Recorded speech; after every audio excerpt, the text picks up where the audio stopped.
If a man is to be called to be a street sweeper, he should sweep streets even as Michelangelo painted, or Beethoven composed music, or Shakespeare wrote poetry. He should sweep streets so well that all the hosts of heaven and earth will pause to say, "Here lived a great street sweeper who did his job well." Dr. Martin Luther King said those words in Montgomery, Alabama, in December 1956. I can try to appreciate what it was like to be a person of color during Dr. King's lifetime. I can try to understand the pressure he was under as he tried to lift people up. As a white person in 2020, I do not know what it was like. What I know I can understand is struggle. My son, little Mark, from a young age, felt a particular affinity for the good Reverend, memorizing speeches and quotes like this one as he struggled with other scholastic work.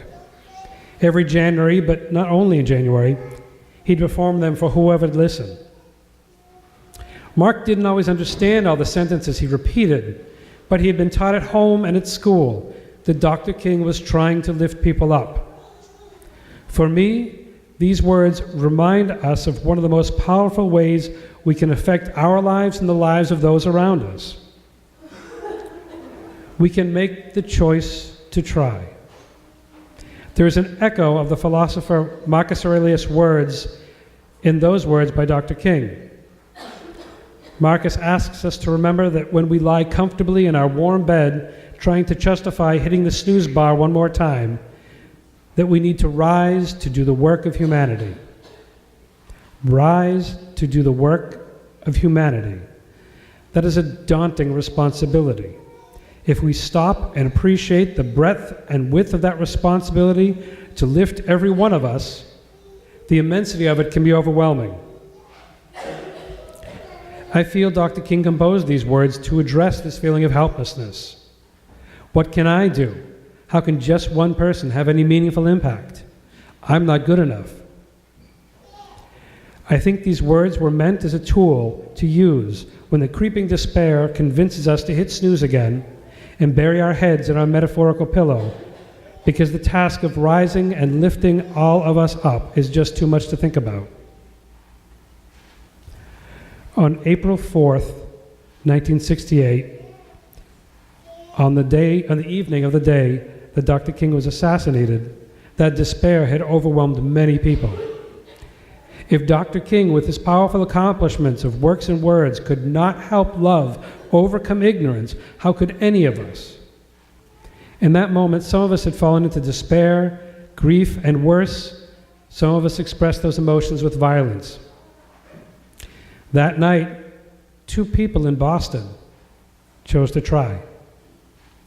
Kevin White, then mayor of Boston, certainly not an exemplar of racial justice, and James Brown, again, not necessarily a paragon of virtue. These 2 people chose to try. You might like to look into the details of exactly what they did that night. There's a great documentary, and the Wikipedia article does it some justice. Through their cooperation, a concert that James Brown was scheduled to perform at the Garden was broadcast live over local television to encourage people to stay in. Patrol cars went around the city broadcasting the news over loudspeakers. One person did their job as mayor, and the city was protected. Another person did their job as entertainer, and people were comforted, brought joy, and were inspired. As some of our cities burned, Boston did not, because these people chose to try. Through the decades, Dr. King's words take us by the hand and heart and remind us to choose to try. Even though we may never become that street sweeper whose prowess is sung by choirs of angels, we have within us the ability to try, to be inspired when we are tempted to hit the snooze bar one more time, metaphorically or literally, to remember, to persist, to pursue your best you, and through that, to lift us up.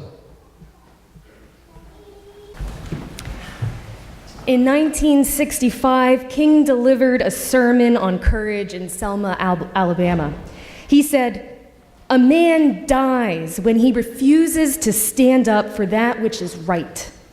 A man dies when he refuses to stand up for justice. A man dies when he refuses to take a stand for that which is true.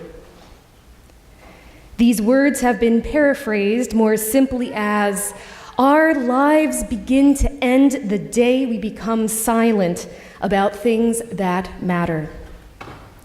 In the spirit of our monthly theme of integrity, King's words mean that we have a right to free and responsible speech. What we say and do in this world matters. What we say and do in this community matters. This community's existence depends on each of us speaking up. If our lives begin to end the day we become silent about things that matter, our community begins to die the day we become silent about things that matter.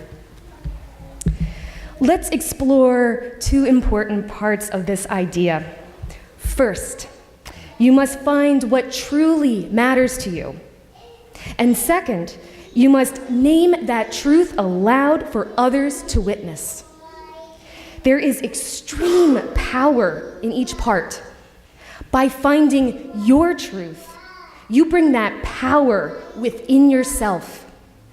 And by naming that truth aloud, you bring that truth to power within the world. So part one, I wonder what truly matters to you. What value, principle, cause, or movement stirs your spirit?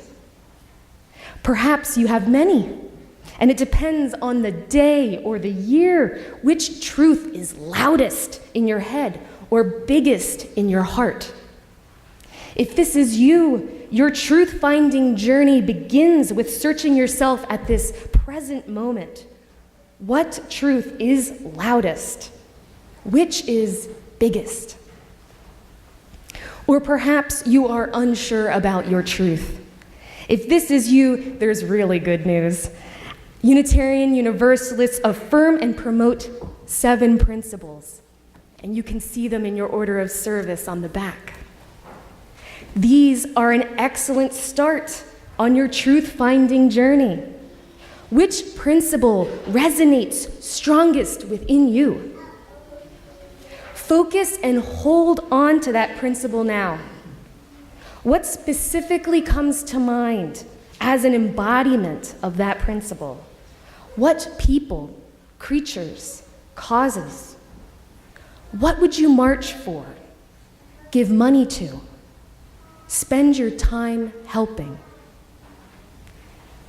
This is what matters to you. This is your truth. If you are still wondering about your truth, consider your truth a part of you that maybe you haven't seen in a while. Perhaps your truth is a forgotten piece of yourself that completes you and makes you whole. Consider these words by American author and professor Rachel Naomi Remen. Wholeness is never lost, it is only forgotten. Integrity rarely means that we need to add something to ourselves.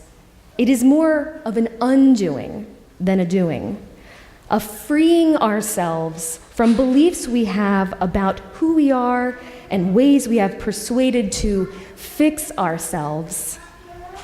Often, in reclaiming the freedom to be who we are, we remember some basic human quality, an unexpected capacity for love or compassion or some part of our common birthright as human beings. What we find is almost always a surprise, but is also familiar, like something we put in the back of a drawer long ago. So part 2, naming our truths aloud. Let's revisit King's words. Our lives begin to end the day we become silent about things that matter. Let those words inspire us and give us courage.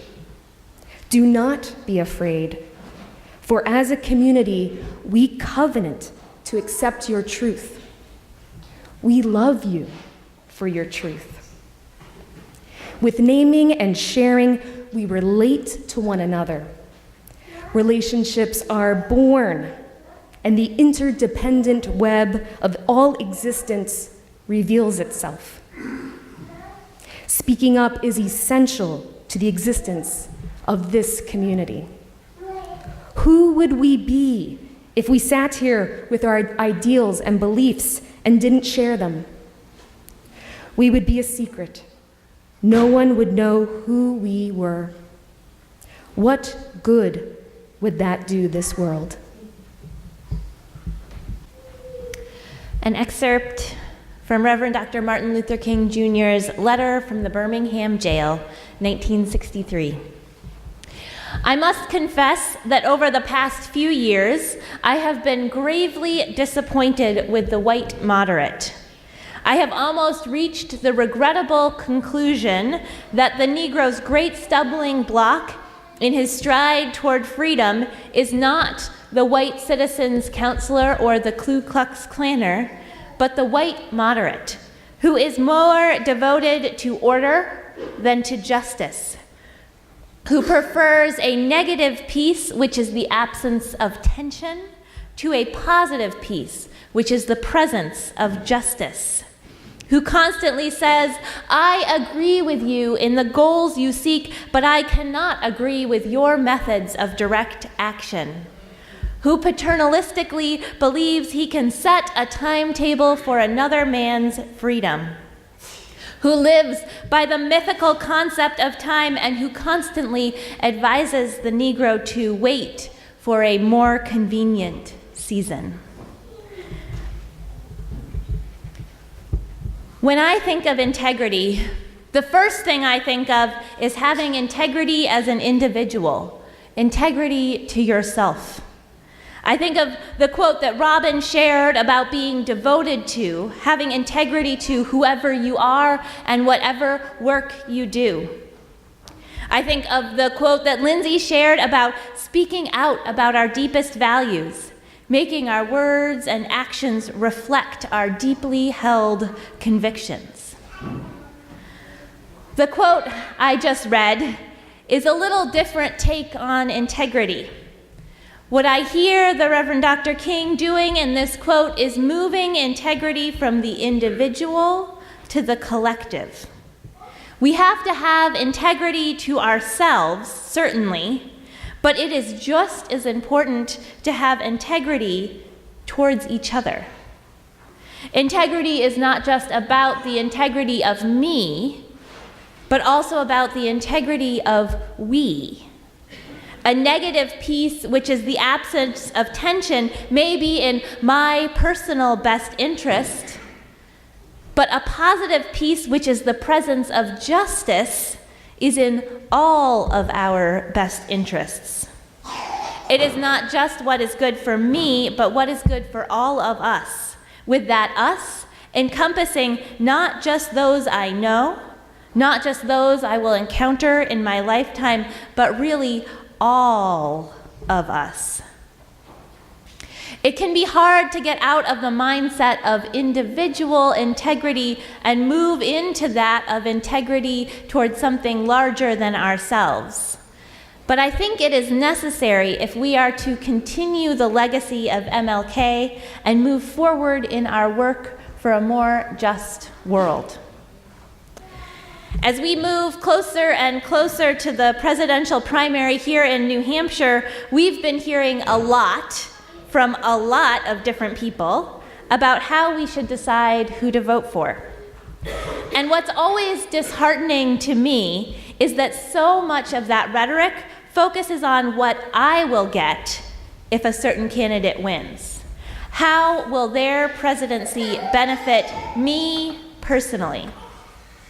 This is the way that our society at large thinks. We are taught to look out for our own self-interest, to protect our rights. In this quote from the letter from a Birmingham jail, King offers another way of looking at the world, of making decisions about how our world should be run, one based on justice, not order, on love, not fear. What would it be like if we stepped back and considered the way our policies affect all of us collectively, not just me or you as individuals? I think that we would come up with a very different agenda. As Unitarian Universalists, we often talk about this interconnected web of existence. We believe that we are connected to each other, that what affects one of us affects all of us, and that none of us can be free until all of us are free. It follows then that we should heed Dr. King's call to the integrity of we. It follows that as we are choosing who to vote for, which policies to support, how to live our everyday lives, we should be thinking not just of ourselves as individuals, but of what is best for everyone. The Reverend Kathleen Mateague says it like this: fear's pronoun is singular. I've got to watch out for me and mine. Love's pronoun is plural. We're in this together. And together we can grow things that will blossom even in a time of drought. In honor of the legacy of the Reverend Dr. Martin Luther King Jr., let us choose justice over order, we over me, love over fear. May it be so. I invite you to rise now and in body or spirit and join me in singing one of the beloved anthems of the civil rights movement, We Shall Overcome. It's number 169.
We end our service with the words of Dr. King.